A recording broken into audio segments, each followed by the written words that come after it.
Hi students, welcome to my YouTube channel money sir classes. ఈ వీడియోలో మనం April 6వ తారీఖుకి సంబంధించినటువంటి కరెంట్ అఫైర్స్ని అయితే డిస్కస్ చేద్దాం. ఆల్రెడీ 5వ తారీఖు వరకు కూడా వీడియోస్ అన్ని అప్లోడ్ చేసేసా. చూడని వాళ్ళు ఎవరైనా ఉంటే కొత్తగా చూడండి, ఓకే. అదేవిధంగా చూస్తున్న వాళ్ళు ఒక లైక్ చేయండి, కొత్త వాళ్ళు అయితే సబ్స్క్రైబ్ చేసుకోండి. ఆలస్యం చేయకుండా వీడియోలోకి వెళ్ళిపోదాం. ఫస్ట్ బిట్ చూడండి. ఐపీఎల్లో 200 వికెట్లు తీసిన ఏకైక బౌలర్గా, చూడండి ఇక్కడ తప్పబడింది అనమాట. ఐపీఎల్లో 200 వికెట్లు తీసిన ఏకైక ఫాస్ట్ బౌలర్గా అనమాట. ఏంటిది? ఫాస్ట్ బౌలర్గా ఎవరు నిలిచారు అంటే భువనేశ్వర్ కుమార్ అనమాట. అదొందా? ఐపీఎల్లో 200 వికెట్లు తీసిన ఏకైక ఫాస్ట్ బౌలర్ ఎవరు అంటే భువనేశ్వర్ కుమార్. ఆర్సీబీ సిఎస్కే మధ్య, ఆర్సీబీ అంటే ఏంటి ఇక్కడ? బెంగళూరు రాయల్ ఛాలెంజర్స్ బెంగళూరు అంటారు. సిఎస్కే అంటే ఏంటి? మళ్ళా చెన్నై సూపర్ కింగ్స్ అంటారు. బెంగళూరుకి చెన్నైకి జరిగిన మ్యాచ్ బోరులో భువనేశ్వర్ కుమార్ ఐపీఎల్లో 200 వికెట్లు తీసిన తొలి ఫాస్ట్ బౌలర్గా చరిత్ర సృష్టించాడు. సిఎస్కే ఆటగాడు ఆయుష్ మహాత్రేను అవుట్ చేయడం ద్వారా అతను ఈ మైలురాయిని అందుకున్నాడు. 200 వికెట్లు ఎవరినంట? ఆయుష్ మహాత్రేనంట, ఆయన అవుట్ చేశాడు. ఐపీఎల్లో 200 వికెట్లు తీసిన బౌలర్లు కేవలం 2 మాత్రమే. ఆ 2 కూడా భారతదేశానికి చెందినవారే. చూడండి, అసలు ఐపీఎల్లో అత్యధిక వికెట్లు తీసింది ఎవరు అంటే యుజ్వేంద్ర చాహల్ అంటారు. 223 వికెట్లు తీశాడు. ఈయన స్పిన్ బౌలర్ అనమాట. ఏ బౌలరు? Spin bowler. ఇండియానేనమాట. నెక్స్ట్ ఐపీఎల్ అత్యధిక వికెట్లు తీసిన రెండో బౌలర్ ఎవరు అంటే భువనేశ్వర్ కుమార్ అనమాట. టోటల్గా 200 వికెట్లు తీశాడు. ఈయన ఏ బౌలర్? మనకి ఫాస్ట్ బౌలర్ అనమాట. ఏంటిది? ఫాస్ట్ బౌలర్ అనమాట. తర్వాత 3వ ప్లేస్లో సునీల్ నరేన్ ఉన్నాడు. 193 వికెట్లు అనమాట. ఈయన స్పిన్ బౌలరే. ఏ దేశము? స్పిన్ బౌలరే. కానీ ఇండియా కాదు, ఈయన వెస్టిండీస్ దేశానికి చెందినవాడు. ఏ దేశం? వెస్టిండీస్ దేశానికి చెందినవాడు. అదవుతుందా? సో ఐపీఎల్లో 200 వికెట్లు తీసిన వ్యక్తులు 2. ఒక ఆయన చాహల్, ఇంకొక ఆయన భువనేశ్వర్ కుమార్. చాహల్ అయితే స్పిన్ బౌలరు, భువనేశ్వర్ కుమార్ అయితే ఫాస్ట్ బౌలర్, గుర్తుపెట్టుకోండి, ఓకే. నెక్స్ట్ దాని తర్వాత చూడండి, రెండో బిట్. ఒరిస్సాలో ఎక్కడ నూతనంగా అంతర్జాతీయ విమానాశ్రయాన్ని ఏర్పాటు చేయబోతున్నారు? చూడండి, ఒరిస్సా రాష్ట్రంలో కొత్తగా ఇంటర్నేషనల్ ఎయిర్పోర్ట్ని ఏర్పాటు చేయబోతున్నారంట. ఎక్కడ అంటే పూరిలో. ఎక్కడ? పూరి అనమాట. పూరి అంటే మనకు అక్కడ పూరి జగన్నాథ్ దేవాలయం ఉంటుంది కదా ఒరిస్సాలో. అదనమాట. ఒరిస్సా రాష్ట్రంలో పూరిలో ప్రతిపాదిత శ్రీ జగన్నాథ అంతర్జాతీయ విమానాశ్రయానికి పర్యావరణ, అటవీ మరియు వాతావరణ మార్పుల మంత్రిత్వ శాఖ నుండి మొదటి దశ అటవీ అనుమతి లభించింది. చూడండి, ఒక విమానాశ్రయం నిర్మించాలంటే చాలా మంది దగ్గర నుంచి కూడా అనుమతులు రావాలన్నమాట. అలా కేంద్ర పర్యావరణ, అటవీ మరియు వాతావరణ మార్పుల మంత్రిత్వ శాఖ నుండి మొదటి దశ అటవీ అనుమతి అయితే లభించింది. భారతదేశంలో అత్యంత ముఖ్యమైన పుణ్యక్షేత్రాలలో ఒకటైన పూరిలో కొత్త విమానయాన ముఖద్వారాన్ని అభివృద్ధి చేసే దిశగా ఈ ఆమోదం ఒక ముఖ్యమైన ముందడుగు అవుతుంది.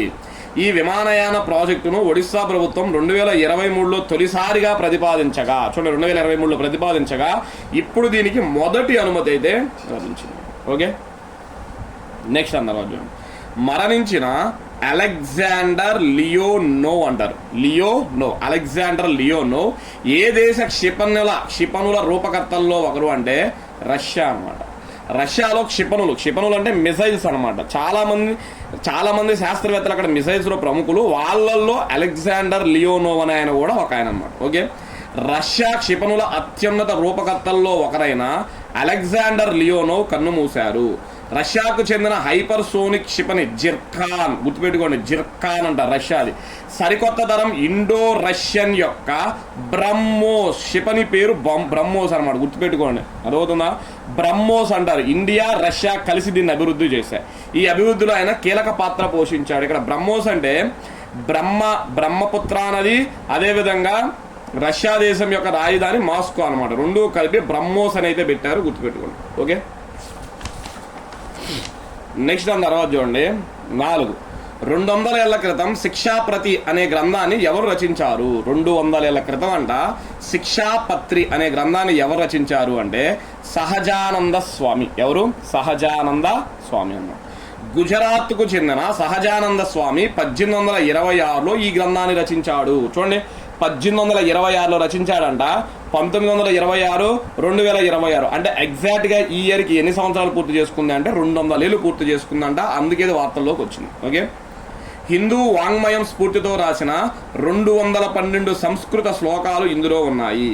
ఈ గ్రంథాన్ని రచించి నేటికి 200 ఏళ్ళు పూర్తయింది. ఇది ఎక్స్ట్రా ఉన్నట్టుంది. ఓకే, ఈ గ్రంథాన్ని రచించి నేటికి 200 ఏళ్ళు పూర్తయింది.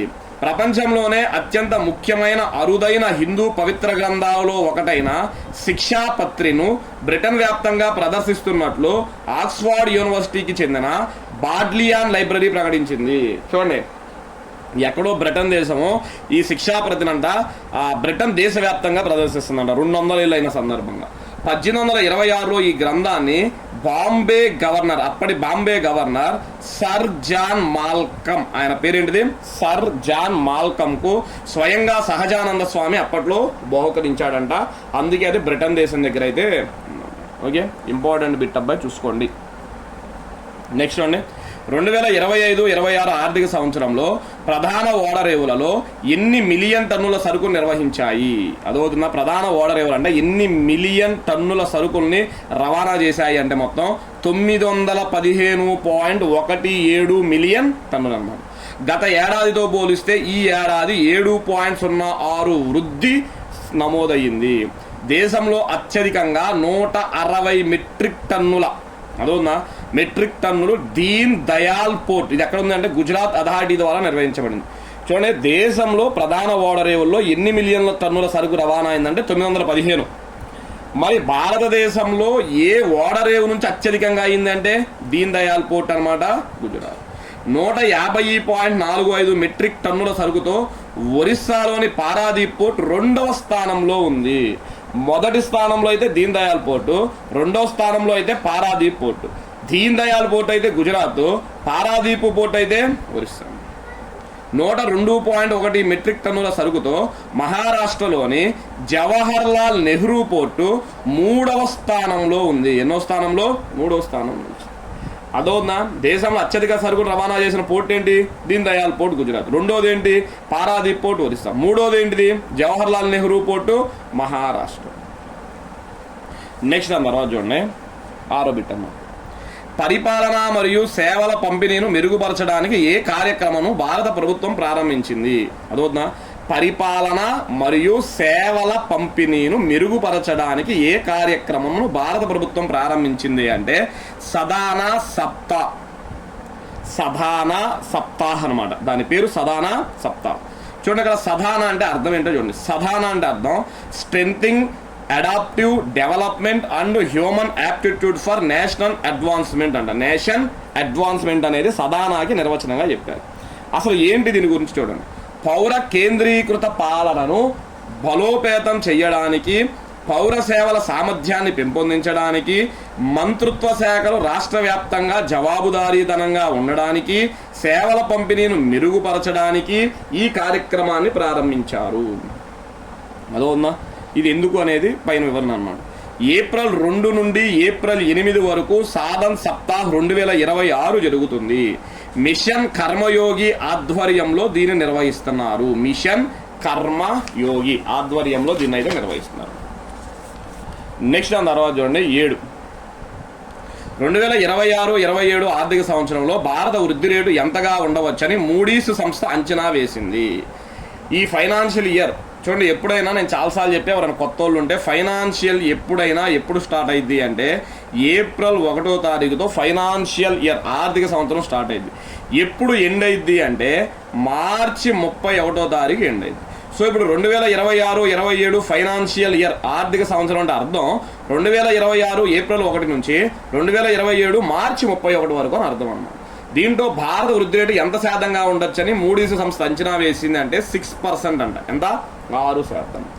గతంలో 6.8% అంచనా వేసిన ఈ సంస్థ ఇప్పుడు దానిని 6% తగ్గించింది. పశ్చిమాసియాలో జరుగుతున్న సంఘర్షణల నేపథ్యంలో ఈ సవరణ జరిగింది. గతంలో OECD అనే సంస్థ 6.1% ఉండవచ్చని, ICAR అంటారు, Indian council of agriculture research అంటారు, ఇది 6.5% ఉండవచ్చని అంచనా వేశారు. ఇవన్నీ అంచనాలే. అదవునా అవి జరగచ్చు, జరగకపోవచ్చు. దానికన్నా ఎక్కువ నమోదు అవ్వచ్చు, తక్కువ కూడా నమోదు అవ్వచ్చు. ఓకే, నెక్స్ట్ దాని తర్వాత చూడండి 8. కార్ సాతి అంటారు. ఏంటిది? కార్ సాతి అనే నూతన ప్లాట్ఫామ్ను ఏది ప్రతిపాదించింది అంట. ఏది అంటే భారత ఆదాయపు పన్ను శాఖ, ఇన్కమ్ ట్యాక్స్ అనమాట, ఇండియన్ ఇన్కమ్ ట్యాక్స్. దేనికి సంబంధించిన అసలు ఈ కార్ సాతి అనేది దేనికి సంబంధించి అంటే పన్నులకు సంబంధించి. పన్ను దాఖలను సులభతరం చేయడానికి మరియు వినియోగదారు అనుభవాన్ని మెరుగుపరచడానికి ఇది రూపొందించబడింది. ఈ ప్లాట్ఫామ్ పన్ను చెల్లింపుదారులకు 24/7 మార్గదర్శకత్వం అందించే AI ఆధారిత సహాయకుడిని పరిచయం చేసింది. అంటే ఎప్పుడైనా సరే ఈ ఆదాయ పన్ను విషయంలో మీకు డౌట్ వస్తే 24/7 మీరైతే ఈ కార్ సాతి అనే ఒక AI యాప్ను అయితే ఉపయోగించుకోవచ్చు అన్నమాట. కార్ సాతి అనేది ప్రధానంగా ప్రత్యక్ష పన్నులకు సంబంధించిన అన్ని సేవలకు ఒకే చోట లభించే డిజిటల్ పరిష్కారం. ఆదాయ పన్ను చట్టం 2025 ప్రకారం భారతదేశం ఆధునిక పన్ను వ్యవస్థ వైపు ప్రయాణిస్తున్నందువలన దీనిని ప్రారంభించారు. చూడండి, లాస్ట్ ఇయర్ ఆదాయ పన్ను చట్టం చేశారు. దీని ప్రకారం ఈ ఆన్లైన్ అనమాట ఆధునిక పన్ను, ఈ AI, ఈ డిజిటల్ వైపు అయితే వీళ్ళు కూడా అడుగులు వేస్తున్నారు. నెక్స్ట్ దాని తర్వాత చూడండి 9, అభివృద్ధి మరియు శాంతి కోసం అంతర్జాతీయ క్రీడా దినోత్సవం అంట. International day of sports for development and peace ఎప్పుడు జరుపుకుంటారు అంటే ఏప్రిల్ 6ని జరుపుకుంటారు. మరి 2026 థీమ్ ఏంటి అంటే స్పోర్ట్ బిల్డింగ్ బ్రేకింగ్ బ్యారియర్స్ అంట. బిల్డింగ్ బ్రేకింగ్ బ్యారియర్స్ అనేది ఈ ఏడాది యొక్క థీమ్గా నిర్ణయించారు. ఏప్రిల్ 6 ఎందుకు జరుపుకుంటారంటే 1896 ఏప్రిల్ 6న మొట్టమొదటి ఆధునిక ఒలింపిక్ క్రీడలు జరిగిన రోజు గుర్తుగా దీన్ని నిర్వహిస్తారు.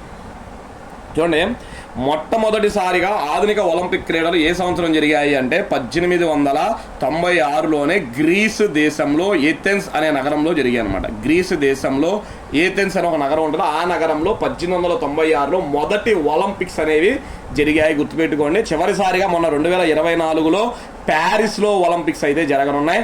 మళ్ళా 2028లో అనమాట 2028లో లాస్ ఏంజల్స్ అమెరికాలో జరగనున్నాయి. 2032లో వచ్చేటప్పటికి బ్రిస్బన్ ఆస్ట్రేలియాలోనే బ్రిస్బన్లో అయితే జరగబోతుంది. ఓకే, నెక్స్ట్ దాని తర్వాత చూడండి 10, బీజేపీ పార్టీ వ్యవస్థాపక దినోత్సవం ఏ రోజున? బీజేపీ పార్టీ వ్యవస్థాపక దినోత్సవం ఏ రోజున అంటే ఏప్రిల్ 6 అనమాట. 1980 ఏప్రిల్ 6న కొంతమంది వ్యక్తులు కలిసి బీజేపీ పార్టీని స్థాపించారు. బీజేపీని ఒకరు కాదు, చాలా మంది వ్యక్తులు ఉన్నారు. ప్రస్తుత బీజేపీ జాతీయ అధ్యక్షుడు ఎవరు అంటే నితిన్ నబీన్ అనమాట. ఈ నితిన్ నబీన్ ఏ రాష్ట్రానికి చెందినవాడు అంటే బీహార్ రాష్ట్రానికి అయితే చెందినవాడు. అదవుతుందా? ఇవి స్టూడెంట్స్ మనకి ప్రధానంగా ఏప్రిల్ 6వ తారీఖుకి సంబంధించినటువంటి కరెంట్ అఫైర్స్. అదవుతుందా? సో ఇప్పటి వరకు అయితే 6వ తారీఖు వరకు కూడా కంప్లీట్ అయిపోయినాయి. వెంటనే 7వ తారీఖుకి సంబంధించినటువంటి కరెంట్ అఫైర్స్ కూడా పోస్ట్ చేస్తాం. Okay, thank you.